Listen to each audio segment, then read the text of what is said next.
Bayangkan pagi di awal tahun baru, kalender menunjukkan 1 Januari 2026. Dan seperti biasa, banyak pensiunan membuka ponsel dengan satu pertanyaan yang sama, apakah rapel pensiun benar-benar cair? Hari ini pertanyaan ini bukan sekedar rasa penasaran, tapi menyangkut rencana hidup, biaya kesehatan, kebutuhan keluarga, bahkan ketenangan pikiran di saat yang sama. Beredar kabar yang lebih mengejutkan lagi, pesangon hingga 1.000 idiots disebut-sebut akan dibayarkan, sekaligus angka yang besar, waktu yang sangat spesial, dan harapan yang sudah lama tertahan. Tapi di antara semua kabar itu, mana yang benar-benar fakta, dan mana yang hanya kabar yang dibesar-besarkan? Belakangan ini, informasi tentang rapel pensiunan, kenaikan manfaat pensiun hingga pesangon jumbo memang ramai dibicarakan di berbagai grup WhatsApp, Facebook, dan YouTube. Sayangnya tidak sedikit informasi yang beredar tanpa penjelasan utuh. Bahkan cenderung menyesatkan, ada yang menyebut sudah resmi cair, ada pula yang bilang tinggal menunggu jam transfer. Padahal sumbernya tidak jelas. Di sisi lain, pemerintah dan lembaga terkait, seperti Taspen dan Kementerian Keuangan, sebenarnya sudah beberapa kali menyampaikan penjelasan. Namun seringkali detailnya terlewat atau dipelintir. Yang perlu dipahami, rapel pensiun bukan sekedar uang tambahan biasa.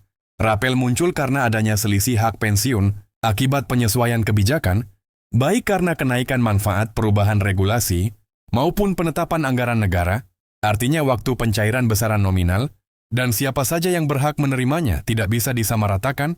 Begitu pula dengan isu pesangon hingga tasio-siose. Angka ini memang terdengar fantastis, tetapi faktanya hanya berlaku pada kondisi dan jabatan tertentu. Dengan perhitungan yang sangat spesifik, sesuai aturan perundang-undangan, disinilah banyak pensiunan merasa bingung dan cemas. Harapan sudah terlanjur tinggi, rencana keuangan sudah disusun, tetapi kepastian belum benar-benar dipahami. Karena itulah penting sekali untuk memilah informasi berdasarkan fakta resmi, bukan sekedar judul sensasional. Video ini dibuat untuk membantu Anda memahami apa yang sebenarnya terjadi, bagaimana posisi pemerintah saat ini, dan apa yang secara realistis bisa diharapkan menjelang 2029. Jika Anda ingin tahu apakah rapel pensiunan benar cair 1 Januari 2026, siapa saja yang berpotensi menerima pembayaran, sekaligus dan bagaimana fakta sebenarnya soal pesangon hingga 1.000 diubiu, maka simak penjelasan ini sampai tuntas, karena keputusan finansial yang tepat selalu dimulai dari informasi yang benar. Baik, kita lanjutkan langsung dari akhir, hook tadi, dan masuk ke pembahasan utama secara utuh, pelan, dan mudah dipahami. Karena topik ini memang tidak bisa dibahas terburu-buru, banyak pensiunan yang selama ini merasa seperti berada di persimpangan antara harapan dan kenyataan. Di satu sisi ada kebutuhan hidup yang terus berjalan, sementara di sisi lain informasi yang diterima seringkali tidak lengkap. Maka di bagian ini mari kita duduk bersama, seolah sedang berbincang santai, membedah satu fakta yang sebenarnya terjadi. Tanpa membuat Anda pusing dengan istilah rumit, pertama-tama, kita perlu memahami dulu mengapa isu rapel pensiunan selalu muncul hampir setiap tahun, dan kenapa selalu dikaitkan dengan tanggal tertentu seperti awal tahun. Rapel pada dasarnya bukanlah bonus atau hadiah mendadak, melainkan hak yang tertunda ketika pemerintah menetapkan kebijakan baru, seperti kenaikan manfaat pensiun atau penyesuaian gaji pokok yang berdampak pada pensiun. Seringkali aturan itu berlaku surut dari tanggal tertentu. Nah, selisih antara hak yang seharusnya diterima dan yang sudah dibayarkan sebelumnya, itulah yang disebut rapel. Jadi rapel tidak muncul tanpa sebab, dan tidak semua tahun otomatis ada rapel. Masuk ke isu yang paling banyak ditanyakan, yaitu apakah benar rapel pensiunan akan cair tepat pada 1 Januari 2026. Disinilah banyak kesalahpahaman terjadi. Awal tahun memang sering dijadikan momen simbolis karena bertepatan dengan berlakunya anggaran baru dan kebijakan baru. Namun secara teknis pencairan rapel sangat bergantung pada beberapa hal penting, mulai dari terbitnya peraturan resmi, kesiapan data penerima, hingga mekanisme pembayaran di lembaga pengelola, seperti Taspen. Tanpa ketiga hal ini, pencairan di tanggal cantik, sekalipun tidak akan mungkin dilakukan. Banyak pensiunan yang bertanya, kalau aturannya sudah diumumkan, kenapa tidak langsung cair? Pertanyaan ini sangat wajar. Yang sering tidak disadari adalah bahwa pengumuman kebijakan dan pelaksanaan teknis adalah dua tahap yang berbeda. Setelah kebijakan diumumkan, masih ada proses verifikasi data, penyesuaian sistem, dan penghitungan ulang. Hak masing-masing penerima. Proses ini tidak bisa disamaratakan, karena setiap pensiunan memiliki riwayat golongan, masa kerja, dan besaran pensiun yang berbeda-beda. Itulah sebabnya pencairan rapel hampir selalu dilakukan setelah beberapa waktu, bukan tepat di hari pertama aturan berlaku.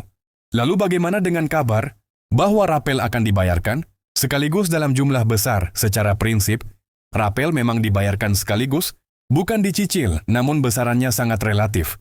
Ada pensiunan yang menerima rapel ratusan ribu smo, ada pula yang jutaan, tergantung selisih hak dan lamanya masa rapel.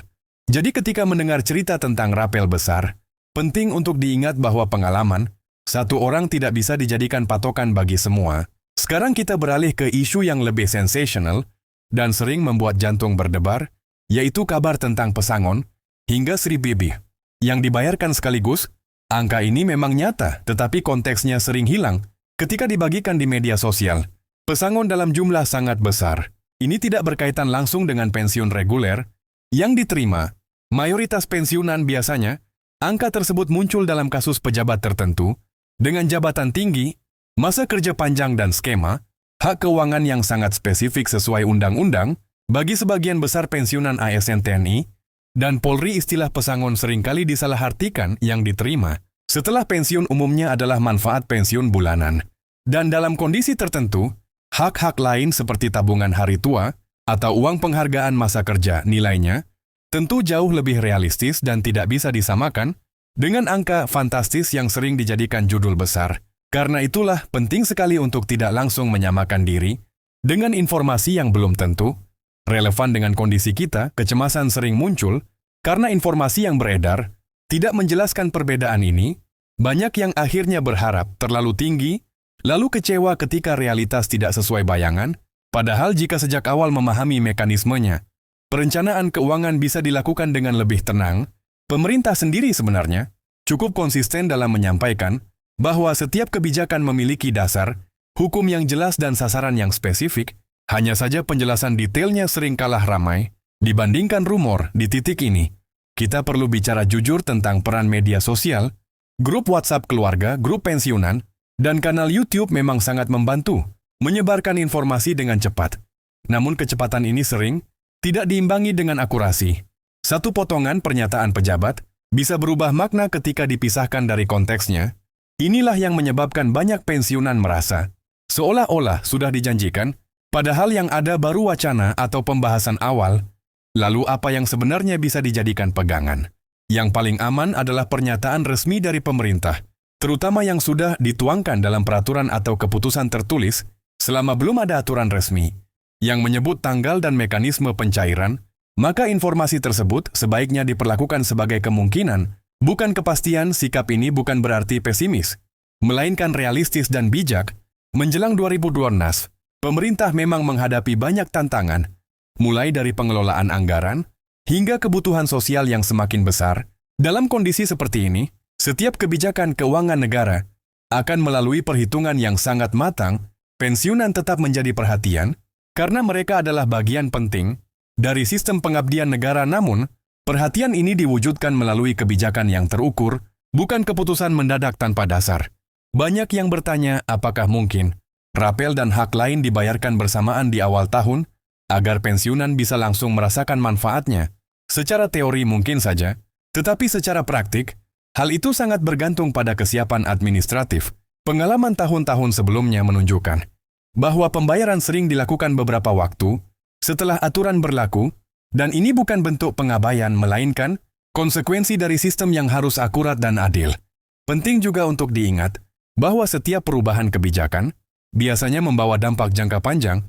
Ketika pemerintah menaikkan manfaat pensiun misalnya, itu bukan hanya soal rapel, tetapi juga peningkatan pembayaran bulanan ke depan. Jadi meskipun rapel tidak langsung cair di tanggal yang diharapkan, manfaat jangka panjangnya tetap ada dan akan terus dirasakan setiap bulan. Disinilah sudut pandang perlu diperluas. Jangan hanya fokus pada tanggal cair, tetapi lihat gambaran besarnya. Pensiun adalah hak seumur hidup, bukan transaksi sekali waktu. Ketika sistemnya diperbaiki, hasilnya mungkin tidak langsung terasa besar, tetapi stabil dan berkelanjutan. Pendekatan ini seringkali lebih aman bagi keuangan negara dan penerima manfaat. Bagi Anda yang saat ini sedang menyusun rencana keuangan, sebaiknya rapel atau kemungkinan pembayaran tambahan tidak dijadikan satu-satunya sandaran. Anggaplah itu sebagai tambahan. Jika memang terjadi dengan cara ini, Anda tidak akan terlalu terpukul jika pencairannya mundur atau nilainya tidak sebesar yang dibayangkan. Perencanaan yang realistis selalu lebih menenangkan. Di sisi lain, tetaplah kritis dan aktif mencari informasi, bertanya ke sumber resmi, mengikuti pengumuman dari TaskPen, dan mendengarkan penjelasan yang utuh adalah langkah yang sangat dianjurkan. Jangan ragu untuk mengklarifikasi. Jika ada informasi yang terasa janggal, sikap seperti ini justru membantu menjaga ketenangan bersama karena kepanikan sering menular dari satu kabar yang belum tentu benar. Menutup pembahasan panjang ini, satu hal yang perlu ditegaskan adalah bahwa harapan pensiunan untuk mendapatkan haknya adalah hal yang sah, dan wajar pemerintah pun menyadari hal tersebut. Namun di tengah banyaknya kabar yang beredar, kemampuan untuk memilah fakta dan rumor menjadi kunci utama. Dengan pemahaman yang benar, setiap keputusan bisa diambil dengan kepala dingin, tanpa tekanan berlebihan. Jadi ketika Anda mendengar kabar tentang rapat cair 1 Januari 2026 atau pesangon hingar, 1.000 Luffy dibayar sekaligus, berhentilah sejenak, tarik nafas, dan tanyakan satu hal sederhana. Apa dasar informasinya dari? Situlah kita bisa melangkah dengan lebih yakin, tanpa terjebak pada ekspektasi yang tidak realistis, dan selama informasi yang kita pegang adalah fakta, ketenangan akan selalu menyertai setiap langkah ke depan.